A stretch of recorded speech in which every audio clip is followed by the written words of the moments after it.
Laser machine से पथरी का ऑपरेशन कराना हो या घुटने कूल्हे का ट्रांसप्लांट, अत्याधुनिक मॉड्यूलर ओटी के साथ आपकी सेवा में 24 घंटे हाजिर।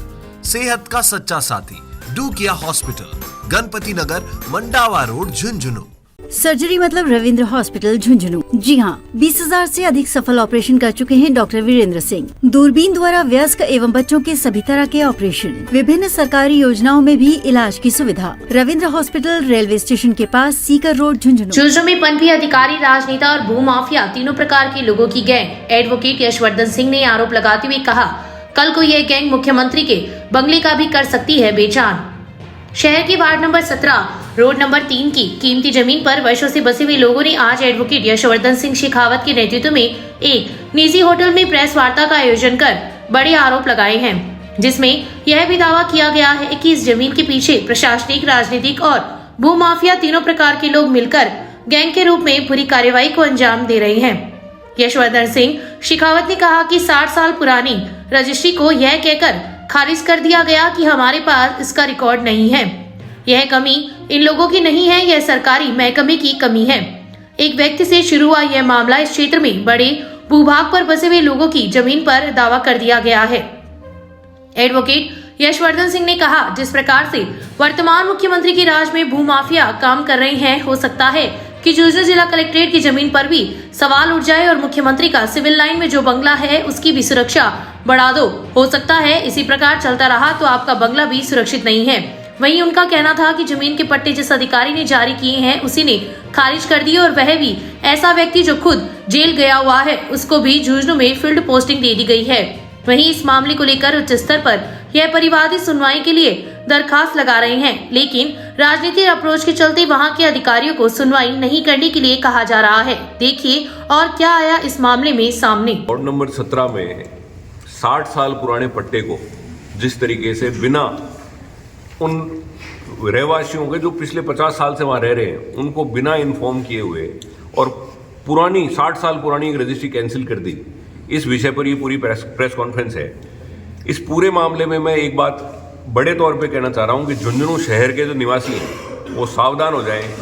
कोई एक भी शख्स यहाँ पे सुरक्षित नहीं है। किसी के 100 साल पुराने मकान पर भी कब्जा किया जा सकता है। इस शहर में गैंग ऑपरेट कर रहे हैं, जिसमें कि अधिकारी भी हैं, नेता भी हैं, भूमाफिया भी हैं। ये लोग अलग अलग जगह जाकर अलग अलग तरह के कागज लेते हैं, पूरे तरीके से फर्जी पूरा एक कहानी बनाते हैं और उस पूरी कहानी को प्रशासन और जो फैसला करने वाले लोग हैं उस कहानी पर पूरी तरह विश्वास कर लेते हैं। कोई तथ्य नहीं देखते, कोई कानून नहीं देखते। सुप्रीम कोर्ट ये कहता है कि 30 साल पुराने मामले को रिव्यू नहीं किया जा सकता, लॉ ऑफ लिमिटेशन बोलते हैं उसको। यहाँ 60 साल पुरानी रजिस्ट्री को ये कहकर खारिज कर दिया कि हमारे रिकॉर्ड में इसकी रजिस्ट्री नहीं मिल रही है। अरे भाई, रिकॉर्ड में आपको रिकॉर्ड मेंटेन करना है, गलती आपकी है, इन लोगों की गलती थोड़ी है।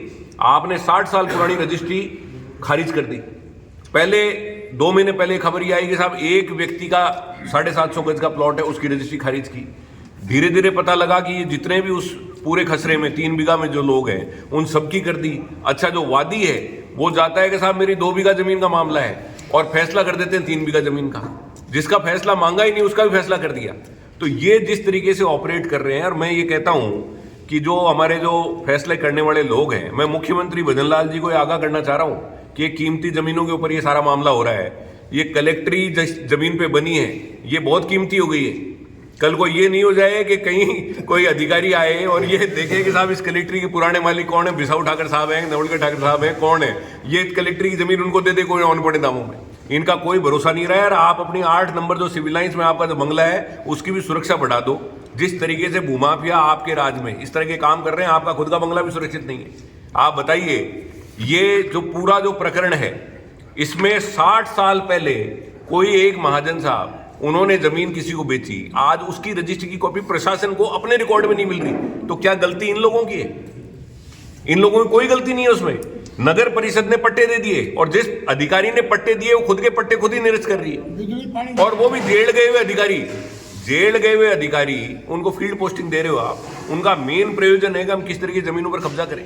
उन जेल गए हुए अधिकारियों को आप न्यायाधीश बना रहे हो, और वो इस पूरे प्रकरण में ये 50 साल से बसे हुए लोग हैं, इनको सुनवाई का मौका ही नहीं दिया, सुनवाई पर बुलाया ही नहीं। सुनवाई पर किसको बुलाया? जिनको उस जगह पे कोई जानता ही नहीं है, जो दूसरे शहरों में बस चुके, उनके वादियों को बुलाया, दोनों को पक्षकार बना दिया, आमने सामने दोनों को ही फैसला कर दिया। ये 50-50 साल से 60-60 साल से बसे हुए लोग, नगर परिषद के सर्टिफाइड पट्टे इनके पास में, बिजली पानी का कनेक्शन इनके पास में, हर तरीके की चीज इनके पास में, लेकिन राजनीतिक रसूखात के चलते ये सारा नए लोगों के साथ हो रहा है। और मैं तो ये कहता हूं, ये तो फिर भी सक्षम लोग हैं। आप ये देखिए, आप पत्रकार हैं, अगर इनकी जगह कोई गरीब आदमी होता तो आज इस जगह पे बैठ के हमारी तो कोई बात भी सुनने वाला नहीं होता। तो मेरी आप सब लोगों से अपील है कि इस पूरे मामले को मेरिट पर उठाएं। ये संकट केवल इनके साथ नहीं है, कल को मेरे साथ भी आ सकता है और आपके साथ भी आ सकता है। इसलिए ये आप लोगों की जिम्मेदारी है, आप हमारी आंख नाक कान हो, आपसे आशा की जाती है और आपकी बात जो है वो जयपुर दिल्ली तक भी जाती है।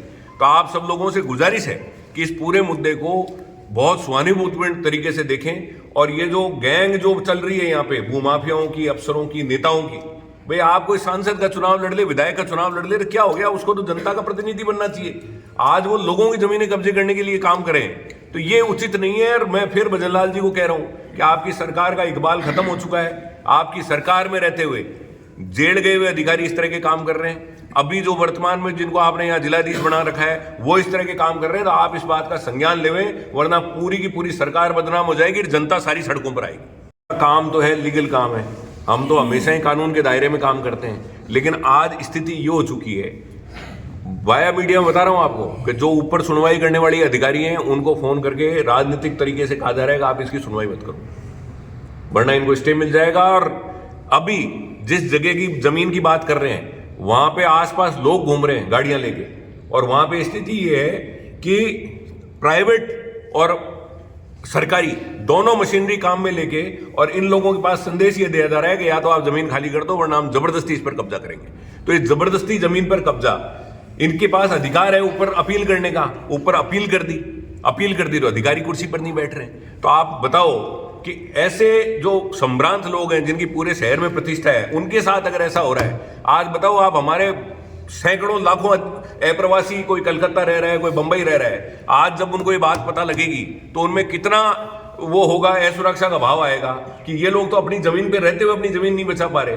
तो जो बेचारे जिनकी हवेलियां खाली पड़ी हैं, जिनके प्लॉट खाली पड़े हैं, वो अपने प्लॉटों पर आके अपनी रखवाली करेंगे, वहां जाके मजदूरी करेंगे अपनी। तो आप लोगों से मेरी गुजारिश है, ये पूरा इलाका बदनाम हो जाएगा, यहाँ नया इन्वेस्टमेंट नहीं आएगा, लोगों में भ्रम फैल जाएगा, कोई बाहर के लोग यहाँ पे पैसा नहीं लगाएंगे। अगर यहाँ पता लग गया कि इस तरह की गैंग यहाँ पे काम कर रही है, जिसमें अधिकारी हैं, जिसमें राजनेता हैं, जिसमें भूमाफिया हैं, तो इसलिए आप सब लोगों को, हम सबको मिलकर इस पूरे इलाके की इज्जत बचाने के लिए इस काम को करना पड़ेगा, ये लड़ाई लड़नी पड़ेगी। और आप सब लोगों से गुजारिश है कि इसको बहुत सहानुभूति तरीके से और प्रमुखता से इस बात को हाईलाइट करें, ताकि ये बात ऊपर तक, जयपुर तक ये बात जाए कि भूमाफिया गैंग और सरकार अगर एक मानी जाएगी तो जनता जो आपको चुनी है, जिस जनता ने, वो आपको उखाड़ फेंकने में भी सक्षम है। अगले चुनाव में बुरी हालत हो जाएगी आपकी।